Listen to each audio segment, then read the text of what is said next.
Hello guys, फेरि तपाईहरुलाई एकदम स्वागत छ मेरो नयाँ ब्लग भिडियोमा। नवसु कारलु तरी ब्लग भिडियो सब नलु कारलु वेलकम येसलप निमिला ते दरिबिन्दे ना तला न हुँदिबे छ्यारु चिकलु मेरो साथी पनि यहाँ हुनुहुन्छ पछाडी है। यहाँ मेरो साथीको उच्च बाइक हो। अस्ति हामीले फुन्सुलिङ गरेर ल्याएको थियौँ। यसको ब्लग भिडियो लाउनु अझै बाँकी नै छ गाइस है। अन्त माखलपट्टि आज मेरो बाइक यहाँ छ यो। अनि खासै भने आज हामी जयगाउँ जाने भनेर प्लान गरेको थियौँ, तर आज हामी जयगाउँ जान सकेको छैनौँ गाइस, किनभने एकदमै टाइम लेट भइसक्यो र उहाँको बाइक चाहिँ हामीले हल्का रिपेयरहरू अलि गरिसकेर अहिले हामी चाहिँ पर बिउडीतर्फ तेलहरू लाउनु गइरहेको छौँ गाइस। र अब तपाईँहरूलाई यहाँदेखि त जर्नी कस्तो हुन्छ त्यो हामी सबै तपाईँलाई अपडेट गर्नेछु। र उहाँ पुगिन अनि तेलहरू लाएर फेरि हामी उहाँदेखि फर्किनेछौँ गाइस है। अन्त हामीले हल्का अहिले लाइटली बनाइसकेको छौँ अलिअलि गरेर। अब जस्तो मेकानिक जतिकै हामीले नसके पनि हल्का अब अलिकति त निकै बनाइसकेको छौँ र बनाइसकेर अहिले रनिङ कन्डिसनमा छ। र जस्ट हाम्रो यो अलिकति चाबी नभएको कारणले मात्रै प्रब्लम दिएको थियो र हुन्छ। अन्त यहाँनिर चाहिँ अब यता चाहिँ यहाँ मेरो छ र यतापट्टि चाहिँ यहाँनिर हाम्रो सोल्टी हुनुहुन्छ है। अन्त यहाँ हामी दुईजना चाहिँ अब यहाँ पर अब हल्का बिउडीमा तेलहरू पनि लाउनु जानेछु। ओके गाइस, र हामी उहाँ पुगिन फेरि कस्तो हुन्छ अपडेट तपाईँहरूलाई फेरि हामी अपडेट दिइरहन्छौँ। र हुन्छ उहाँ पनि यहाँ उहाँ चाहिँ अब हाम्रो दाजु भनौँ या के भनौँ है। अन्त उहाँ पनि हुनुहुन्छ यता। हजुर, यता हाम्रो ब्रदर हुनुहुँदो रहेछ। यसो अब सब्सक्राइबरहरू हानिदिनुहोस् है। ब्रदर यहाँ हुनुहुँदो रहेछ है। अन्त हाम्रो यहाँ ब्रदर छ। अन्त भिडियो लाउँदा त किन प्रब्लम छैन नि? छैन नि होइन? हल्का सब्सक्राइबर गरिदिनुहोस् भनेर भनिदिनुहोस् न। ओके हुन्छ, धन्यवाद छ एकदमै ब्रदरहरूलाई भिडियो सुरु प्रब्लम निमो या थ्याङ्क यू भेरी मच। ल हेलो गाइस, अहिले फेरि प्रेजेन्टली भन्छ हामी यहाँ तल डार्ला स्कुलमा आइरहेको छौँ है। डार्ला स्कुलमा आइपुग्यौँ र यहाँ चाहिँ यो तपाईँले देखिरहनु हुने चाहिँ कालीखोला, यो बाटो चाहिँ कालीखोलाको हाइवे प्लस दागानाको हाइवे पनि यही बाटो जान्छ। र यहाँ चाहिँ अहिले म डार्ला यहाँनिर स्कुल है, ताला पनि भन्छ तर डार्ला युजली है। डार्ला स्कुल यहाँनिर गेट देख्नुहुन्छ। यहाँ चाहिँ तपाईँहरूको स्कुल एन्ट्रेन्स यहाँदेखि रहेछ। यहाँ डार्ला स्कुलमा आइपुगेको छौँ गाइस र एकदमै दामी मात्रै रहेछ। र यहाँदेखि देख्नुहुँदैछ तपाईँले एकदमै है रोड दामी ब्ल्याक टप। पहिले त यस्तो गरेको थिएन तर एकदमै ब्ल्याक टप होइन, एकदमै दामी गर्नुभएको छ बाबालाई है। तपाईँले त्यहाँ नोटिस बोर्ड देख्नु सक्नुहुँदैछ। यतापट्टि पनि नोटिस रहेछ। उतापट्टि हामीले क्यानोपी टाइपको है मान्छे बस्ने पनि देख्नुहुँदैछ। एकदमै दामी है, एकदमै दामी जग्गा देख्थ्यो र तर आज एकदमै फगी भएको कारणले आज राम्रोसँगले मैले भिडियो बनाउन सकेको छैन। तैपनि एकदमै दामी होइन, दामी लाग्यो मलाई चाहिँ होइन। जस्तो पनि हाइरोडको छेउमा दामीको स्कुल पनि है, यहीँ तल उँधो तपाईँले देख्नुहुँदैछ यहीँ तलहरू छ। अन्त एकदमै दामी। यहाँदेखि चाहिँ तपाईँहरूको जेब्रा क्रसिङ पनि यहीँदेखि रहेछ। किनभने जेब्रा क्रसिङ चाहिँ I thought that zebra crossing चाहिँ अलिकति उपर पनि राख्यो भने चाहिँ राम्रो हुन्थ्यो जस्तो लाग्यो जेब्रा क्रसिङ, बिकज एउटा मात्रै जेब्रा क्रसिङ। अन्त स्टुडेन्टहरू चाहिँ एकदमै बेसी हुन्छ होइन गाइस, मेबी यहाँ अराउन्ड निकै छ होला। I thought that around 600 something छ होला। र जेब्रा क्रस दुईवटा राखिदिनु भएको चाहिँ एकदमै स्टुडेन्टहरू फ्रिली मुभमेन्ट गर्थ्यो होला। किनभने हुन त बम्पिङ दुईवटा राखेको छ, अल्दो इट्स भेरी गुड है। किनभने यहाँ एउटा जेब्रा क्रसिङ र त्यहाँ दुईवटा बम्पिङ राख्दा पनि एकदमै दामी है। र अझै त्यहाँनिर अर्को जेब्रा क्रसिङ, अझै त्यहाँनिर फेरि जेब्रा क्रसिङ अर्को राख्नु भएको चाहिँ एकदमै दामी बाबल हुन्थ्यो जस्तो लाग्यो मलाई, त्यही भनेर। ओके गाइस, फेरि पनि अब म पर गेट जाँदैछु र उहाँ पुगेर फेरि तपाईँलाई अपडेट गर्नेछु र कस्तो हुन्छ के हुन्छ सबै तपाईँलाई अपडेट गर्नेछु। ओके, यहाँ ब्याकवर्ड साइड है, यहाँनिर ट्याक्सी जानु हुँदैछ। Okay, thank you very much.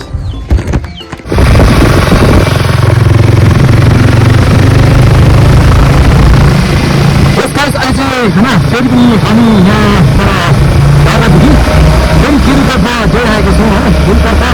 किनभने यहाँ चाहिँ मेरो साथी भनौँ या सोची भन्ने हो। र यहाँदेखि हामी दुई भाइ जाँदैछौँ। उसले चाहिँ बाइक सबै सिक्दैछ र उसले फर्स्ट टाइममा यतिको दामी कुदाउँदैछ होइन। मलाई एकदमै दामी लाग्यो बिकज उसको फर्स्ट टाइम हो तर पनि उसले दामी कुदाउनु हुँदैछ क्या। बिकज उसले त छिटो बाइक सिकेको भनौँ न है अरूहरू चाहिँ, बिकज मेरो साथीहरू पनि अरू पनि छ तर यति छिटो सिकेन जस्तो लाग्यो अरूले। र उसले चाहिँ एकदमै दामी दामी कुदाउँदैछ बाइक है। यति चाहिँ आज उसले ल्यायो भने भोलि भन्दा बेटर होला, पर्सि होला, 1 मन्थमा त फुल्ली है हाम्रो त्यो आज दामी आइहाल्छ होइन। उसले दामी भएको छ एकदमै। अहिले म जाँदैछु त्यो तर्फ, उसले चाहिँ अगाडि राखेको। किनभने पछाडि अब उसलाई मैले पछाडि राखेँ भने म त अगाडि कहाँ पुग्छु। अन्त फेरि उसलाई यसरी अगाडि राख्यो भने चाहिँ उसको अब कन्फिडेन्स बढी गयो या तलमाथि के भइदियो भने पछाडि दिनु हुन्छु। सो म त्यसरी उसलाई गाइड गर्न सक्छु र त्यसरी मैले उसलाई अगाडि लाँदैछु र उसको लिमिटमा स्पिड पनि उसको लिमिटमा पुग्न सक्छ। र गाइस, तपाईँले यस्तो भन्न चाहन्छु म एउटा reminder, those who ride the bike please म तपाईँलाई एउटा त्यो भन्न चाहन्छु कि जब तपाईँले बाइक राइड गर्दाखेरि यदि तपाईँहरूको साइड साथी कुनै सिक्दैछ भर्खर सिक्दैछ भने चाहिँ उनीहरूलाई साइड पछाडि नराख्नु। तपाईँहरू अब अगाडि जाने अगाडि गयो भने तपाईँहरू त बिस्तारै कुदाएको पर्छ तर तपाईँहरूले उनीहरूलाई छोडिहाल्नुहुन्छ।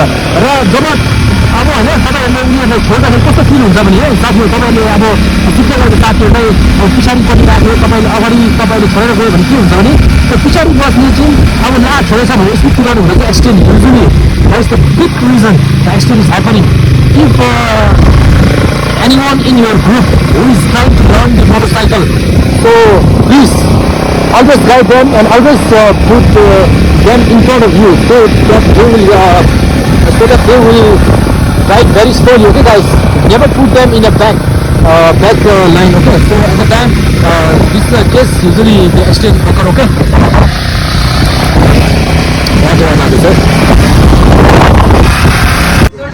यस गाइस अहिले यहाँ प्रेजेन्टली भन्छ हामी यहाँ गेट बिओडीमा अब तेलहरू लगाइसकेर गाइस अब यहाँदेखि यहाँ सोल्टी अगाडि छ र सोल्टीको अगाडि यहाँ बाइक छ र यहाँनिर हामी तेलहरू लगाइसकेको छौँ यहाँ गेडी बिओडीमा फाइनली आएर सोल्टीको बाइकमा पनि लाउनु भयो र मेरोमा एक्ज्याक्टली 200 लाउँदा फुल भयो गाइस र 200 को तेल मैले लगाइसकेको छु र अब फेरि पनि यहाँ फर्केर जानुपर्छ एकदमै गाइस वेदर चाहिँ एकदम फगी छ र यहाँ अहिले हामी प्रेजेन्टमा आइसकेको छौँ र फेरि अब यहाँदेखि चाहिँ फर्केर जानुपर्छ गुलाबी टु गाइस त्यहाँ गएर फेरि कस्तो हुन्छ होइन बाबालाई कस्तो कस्तो हुन्छ के के सबै तपाईँले देखाउनु छु भनेर भन्न चाहन्छु हुन्छ thank you very much guys yes guys अहिले भन्छ हामी होइन सबै गेदुमा गएर एकदमै सबेरमा हामी गएर टाइम ठिकैमा पुग्यो होइन पेट्रोल पम्पमा पनि पुगेर तेल सेलहरू लाएर होइन बाबालाई भयो अनि तेलहरू लाएर फेरि हामी फर्केर आएर एकदमै दामी भयो र पानीले हल्का गोद्यो है हामीले फर्केर आउँदा चाहिँ हल्का पानीहरू भेटेको थियो तर तै पनि केही भएन मेरो स्पेसली साथीलाई चाहिँ अगाडि लाएर मैले गाइड गरिराखेको थिएँ एकदम फगी थियो तै पनि मैले एकदमै गाइड गरेँ त्यही भन्न चाहन्छु होइन तपाईँहरूलाई यदि तपाईँहरूको कुनै साथी ग्रुपमा बाइक भर्खर सिक्दैछ भने तिनीहरूलाई चाहिँ एकदम महत्त्वपूर्ण हुन्छ कि यो कुरा चाहिँ तिनीहरूलाई चाहिँ अगाडि राखेर तपाईँहरूले यदि होइन गाइड गर्नुभयो भने क्या ठ्याक्समा दामीसँग सिक्छ क्या पछाडि हामीले गाइड गर्नु मिल्छ केही तलमाथि भयो भने पछाडि भन्दाखेरि अगाडि क्लियरली सुन्छ यदि हामी अगाडि जानुभयो भने चाहिँ अब पछाडि what are the incident that take behind us will not able to know guys okay because of that if you have a friend who is learning or in the stage of learning please guide them or put them in front of you while you are riding okay त्यही भन्न चाहन्छु तपाईँहरूलाई र एकदमै बाबल भयो आज गेदुको र तेलहरू लाएर हामी सकेको छौँ